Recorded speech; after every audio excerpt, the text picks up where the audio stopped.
ছাত্ৰ জীৱনত সকলোৱে সপোন দেখে, কিন্তু কোনো সপোন ধ্বংসৰ সপোন হ'ব নোৱাৰে। প্ৰতিটো সপোন সৃষ্টিৰ সপোন হ'ব লাগিব। যিবোৰ সপোনৰ সংকল্প আৰু সিদ্ধিয়ে আমাৰ জননী জন্মভূমিক আগুৱাই লৈ যাব পাৰে, তেনে সপোনক আমি প্ৰতিনিধিত্ব কৰিব লাগিব। গুৱাহাটী বিশ্ববিদ্যালয়ৰ বুকুৰ মাজত অসমৰ মানুহৰ আশা আকাংক্ষা লুকাই আছে। গুৱাহাটী বিশ্ববিদ্যালয়ে অসমৰ নৱজাগৰণক প্ৰতিনিধিত্ব কৰিব পাৰে।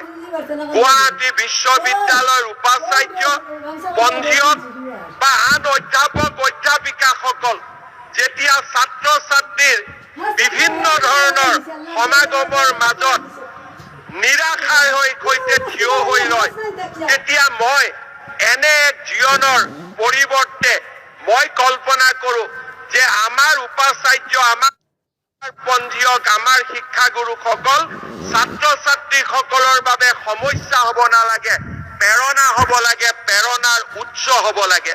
গুৱাহাটী বিশ্ববিদ্যালয়ৰ ছাত্ৰৰ নিৰ্বাচনক লৈ যেতিয়া মই কিছু কথা শুনো, তেতিয়া মই চিন্তা কৰো সেইখন অসমক আমি কেতিয়াবাই ত্যাগ কৰিছো। এইখন অসম এতিয়া ছেমি কণ্ডাক্টৰৰ অসম, এইখন অসম এতিয়া আৰ্টিফিচিয়েল ইণ্টেলিজেন্সৰ অসম। সেই দিনবিলাক এতিয়া কোনো অসমৰ মানুহে তাক কেতিয়াও স্বীকাৰো নকৰে আৰু অসমৰ মানুহে তাক কেতিয়াও নিজৰ বুলি মানিবলৈও সাজু হৈ থকা নাই। অসম পৰিৱৰ্তন হৈছে, এই পৰিৱৰ্তনক গুৱাহাটী বিশ্ববিদ্যালয়ে প্ৰতিনিধিত্ব কৰিব লাগিব।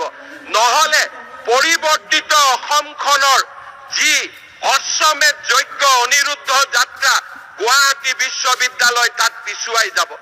গুৱাহাটী বিশ্ববিদ্যালয়ে অসমৰ সপোনক প্ৰতিনিধিত্ব কৰিব লাগিব, নহলে অসমে নিজৰ ৰাস্তা নিজে নিৰ্মাণ কৰি ল'ব আৰু সেই নিজৰ ৰাস্তাৰে অসম আগবাঢ়িব। মই গুৱাহাটী বিশ্ববিদ্যালয়ৰ ছাত্ৰ ছাত্ৰীসকলক আহ্বান জনাম, এয়া সময় হৈছে গুৱাহাটী বিশ্ববিদ্যালয়ক আমি যিকোনো ৰাজ্যিক বিশ্ববিদ্যালয়, কেন্দ্ৰীয় বিশ্ববিদ্যালয়তকৈ ওপৰত প্ৰতিষ্ঠা কৰাৰ সময়।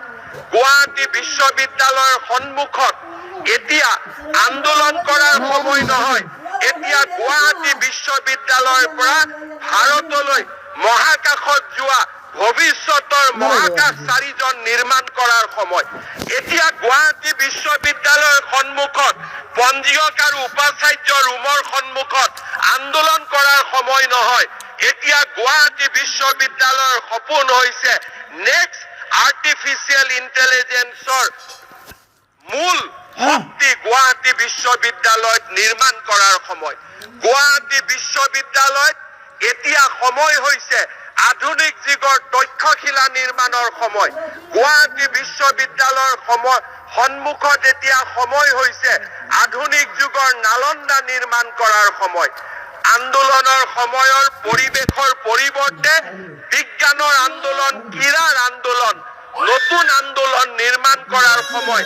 যি আন্দোলন একবিংশ শতিকাৰ আন্দোলন, যি আন্দোলনে অসমত মানৱ সম্পদৰ সৃষ্টি কৰিব আৰু এনে মানৱ সম্পদৰ সৃষ্টি কৰিব যি মানৱ সম্পদে কৰ্ণাটক, তামিলনাডুৰ মানৱ সম্পদকো 10 মাইল পিছত থব পাৰে, তেনে মানৱ সম্পদ গুৱাহাটী বিশ্ববিদ্যালয়ৰ পৰা নিৰ্মাণ হ'ব লাগিব। एक यूजर ने